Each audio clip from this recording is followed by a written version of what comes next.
Ring road Rawalpindi کا افتتاح کیوں کینسل ہوا اور اس کی وجوہات کیا تھی؟ عوام کا دل خوش کرنے کے لیے اعلان کیا تھا، ورنہ یہ 25 دسمبر کو اس کا افتتاح کسی صورت ممکن ہی نہیں تھا۔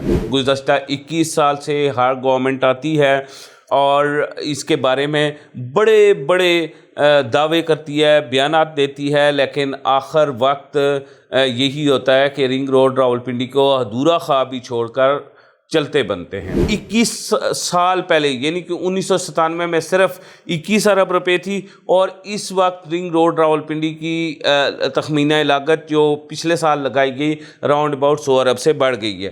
MZS TV سبسکرائب کریں۔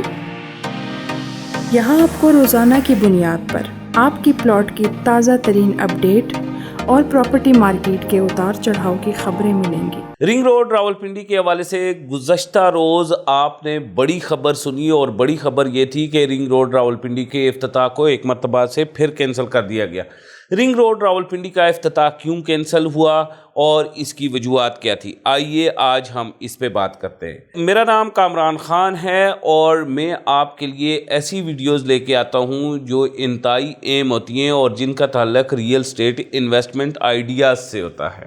رنگ روڈ راولپنڈی کا ریئل اسٹیٹ سے کیا تعلق تھا؟ رنگ روڈ راولپنڈی کا ریئل اسٹیٹ سے یہ تعلق تھا کہ رنگ روڈ راولپنڈی جس علاقے سے گزر رہا ہے وہ مکمل غیر آباد علاقہ ہے، اور اس کے ارد گرد درجنوں ہاؤسنگ سوسائٹیز ہیں۔ بلکہ اگر یہ کہا جائے کہ رنگ روڈ راولپنڈی کی وجہ سے راولپنڈی کے شہر کو تجاوز کیا جا رہا تھا، بڑا کیا جا رہا تھا، اور ایک راولپنڈی ڈیولپمنٹ اتھارٹی اس کے ارد گرد نیا شہر پلان کر رہی تھی، تو یہ درست ہوگا۔ یہ تقریباً درجنوں سوسائٹیز رنگ روڈ راولپنڈی کے ساتھ منسلک ہیں، اور راولپنڈی کی ترقی اور ملکی معیشت بھی اس کے ساتھ منسلک ہے، لیکن گزشتہ 21 سال سے اس گتھی کو ہم سلجھا نہیں سکے۔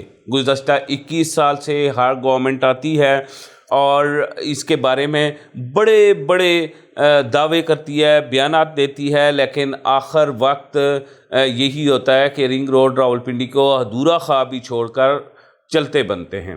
پاکستان تحریک انصاف کی جب حکومت آئی تو ہم لوگوں کو کم از کم اتنا یقین تھا کہ راولپنڈی اور اسلام آباد کی بڑی سیٹس پاکستان تحریک انصاف کی مرکزی حکومتوں میں اہم کردار ادا کرتی ہیں، جیسا کہ اسلام آباد سے اسد عمر صاحب، راولپنڈی سے شیخ رشید صاحب، اس کے علاوہ اگر ہم بات کریں بشارت راجہ صاحب اور کیانی صاحب بھی ایک اہم سیٹ پر حکومت میں موجود ہیں۔ اس کے علاوہ جو اس وقت کے وزیر ہوا بازی ہیں جناب سرور خان صاحب بھی اس حکومت میں کافی اہم شخصیت ہے اور ان کا مرکزی کردار ہے۔ کم و بیش 6 سے زائد سیٹ راولپنڈی کے پاس ہونے کے باوجود رنگ روڈ راولپنڈی اس حکومت کے دوران تیسری مرتبہ افتتاح سے لیٹ ہو گیا۔ اس کی وجہ کیا تھی؟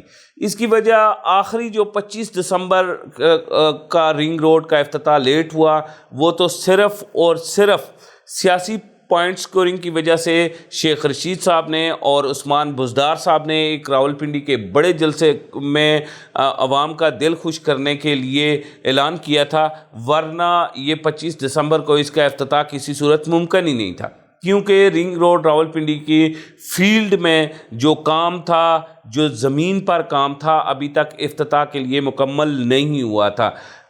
جیسا کہ آپ جانتے ہیں کہ جو الائنمنٹ کینسل کی گئی اس میں جو محاوضے ہوئے تھے وہ اسلام آباد کے زون میں ہوئے تھے، لہٰذا وہ رقم واپس لی جانے کا پروگرام تھا۔ ابھی تک اس کے بارے میں حکومت نے کوئی کنفرم نہیں کیا کہ وہ رقم واپس ہوئی کلیکٹر کو یا نہیں ہوئی، حکومت کو واپس پہنچی یا نہیں پہنچی۔ 2 ارب 30 کروڑ روپیہ ابھی تک اس کے بارے میں حکومت نے کوئی نہیں بتایا۔ رنگ روڈ کی جو انکوائری تھی وہ اسی طرح ادھوری پڑی ہوئی ہے، جبکہ راولپنڈی کی حدود میں جو کم و بیش 38.5 کلومیٹر کی لینڈ ایکوزیشن کرنی تھی وہ ابھی تک نہیں ہوئی۔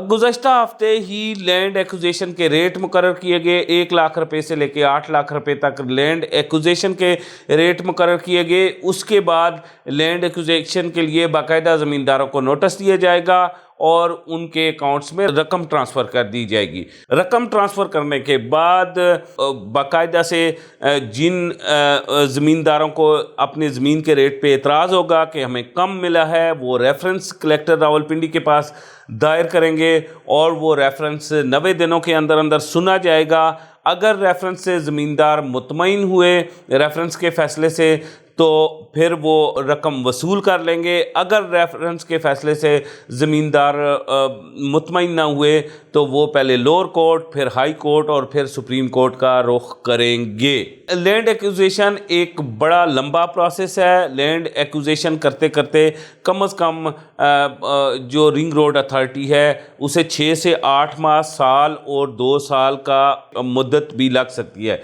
उसके बाद जब लैंड एक्विजिशन का मामला कंप्लीट होगा, ये काम कंप्लीट होगा तो अगला काम आएगा लैंड मार्किंग का। लैंड मार्किंग जब होगी तो उसके बाद लैंड मार्किंग के बाद जाके बिड होगी और बिड में जो भी कंपनी आएगी फिर वो बिड के बाद बाकायदा से इफ्तिताह किया जाएगा और इफ्तिताह के बाद डेवलपमेंट का काम शुरू होगा। अब इस सारे काम को लेट जो मौजूदा हुकूमत में 3 मरतबा हुआ है वो इसलिए हुआ है कि मौजूदा हुकूमत जो आई है वो ये उसका पहला टर्म है। ना तजर्बाकारी की बुनियाद पर मौजूदा हुकूमत को ब्यूरोक्रेसी बार बार खड्डे लाइन लगाती है, क्योंकि ब्यूरोक्रेसी की अगर बात की जाए तो पिछले 50 सालों से 2 या 3 पार्टियां इक़्तिदार में हैं और पिछले 30 से 35 सालों का अगर बिलतरतीब तज्जिया लगाया जाए तो कुछ ब्यूरोक्रेसी में बड़ी भर्तियां पीपल्स पार्टी करती हैं और कुछ मुस्लिम लीग नून करती हैं। सो वफाक में इस वक्त पीपल्स पार्टी और मुस्लिम लीग नून की ब्यूरोक्रेसी है जो वफाकी हुकूमत को खड लाइन लगा के रखे हुआ है, जबकि पंजाब में जो ब्यूरोक्रेसी है वो पिछले 35 साल से नून लीग की हुकूमत है। लिहाजा वो सारे के सारे ब्यूरोक्रेसी के जो एक्टर्स हैं, जो मेन पिलर्स हैं, जो मेन पावर रखते हैं, वो सब के सब मुस्लिम लीग नून के लोग हैं। लिहाजा इसी की वजह से रिंग रोड रावलपिंडी समेत बड़े बड़े प्रोजेक्ट लेट हुए, क्योंकि हुकूमत में मौजूद तमाम के तमाम लोग ना तजर्बाकार हैं या फिर दूसरी पार्टियों से ताल्लुक़ रखते हैं। जो पाकिस्तान तहरीक इंसाफ के लोग हैं वो ना तजर्बाकार हैं और उनकी ना तजर्बाकारी की वजह से ब्यूरोक्रेसी उन्हें फंसा के रख देती है किसी काम में और वो ब्यूरोक्रेसी उनके सामने बेबस हो जाती है और वो ब्यूरोक्रेसी के सामने बेबस हो जाते हैं। यूँ इस गवर्नमेंट के दौरान जो 3 मरतबा इफ्तिताह तसलसल से लेट हुआ वो एक उसमें से एक वजह ये भी है कि ब्यूरोक्रेसी के सामने भी ये हुकूमत बेबस है। अब इफ्तिताह लेट होने की कुछ और भी वजूहात हैं, लेकिन इसके साथ साथ नुकसानात को भी डिस्कस करते जाएं कि इफ्तिताह लेट होने के नुकसानात क्या हुए हैं। इफ्तिताह लेट होने के नुकसानात ये हुए हैं, सबसे पहला और बड़ा नुकसान तो ये है कि रिंग रोड रावलपिंडी की तखमीना लागत बढ़ेगी। रिंग रोड रावलपिंडी की तखमीना लागत 2021 साल पहले यानी कि 1997 में सिर्फ 21 अरब रुपये थी और इस वक्त रिंग रोड रावलपिंडी की तखमीना लागत जो पिछले साल लगाई गई राउंड अबाउट 100 अरब से बढ़ गई है।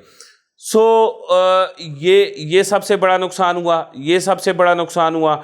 उसके बाद अगला जो बड़ा नुकसान है वो ये है कि इसके इर्द गिर्द जितने भी लोगों ने रियल एस्टेट के लिए इन्वेस्टमेंट की हुई है उन लोगों को बहुत बड़ा नुकसान होगा। आर्टिफिशियल बबल में चीज़ें उठाई हैं, स्पेशली ये जो स्पेसिफिक अनाउंसमेंट हुई थी 25 दिसंबर वाली, इसमें बहुत सारी सोसाइटीज़ ने महंगी चीज़ें बाहर फेंकी हैं। इन्वेस्टर प्लज हो गया है, एंड यूज़र प्लज हो गया है और महंगी चीज़ें उठा के उनके गले में एक नुकसान का अंदेशा हो गया है कि वो पड़ गया है। लिहाजा इस वक्त जिन लोगों की प्रॉपर्टीज़ इर्द गिर्द मौजूद हैं, जिन्होंने रियल एस्टेट में इन्वेस्टमेंट किया है, उन तमाम लोगों से गुजारिश है कि आप अपनी अपनी सोसाइटी से रब्ता करें, उन्हें बाकायदा से नोटिस दें और उन्हें कहें कि वो अपनी लैंड को डेवलपमेंट करें, क्योंकि अगर आज लैंड को डेवलपमेंट वो करना स्टार्ट करेंगे, कोई भी सोसाइटी अगर आज लैंड को डेवलपमेंट स्टार्ट करना शुरू करेगी, अगले 2 से 3-4 साल उनके लैंड डेवलपमेंट में लग जाएंगे और इतने में रिंग रोड का इफ्तिताह افتتاح ہونے کے بعد انوگریشن اور پاسبلی کچھ نہ کچھ کام بھی ہو جائے تو ان کے پلاٹ کی تب ویلیو اٹھے گی. یہ تھی ہماری آج کی ویڈیو. فیڈ بیک دیجیے گا اور ساتھ ساتھ ہمارے چینل کو سبسکرائب کیجیے گا. خدا حافظ.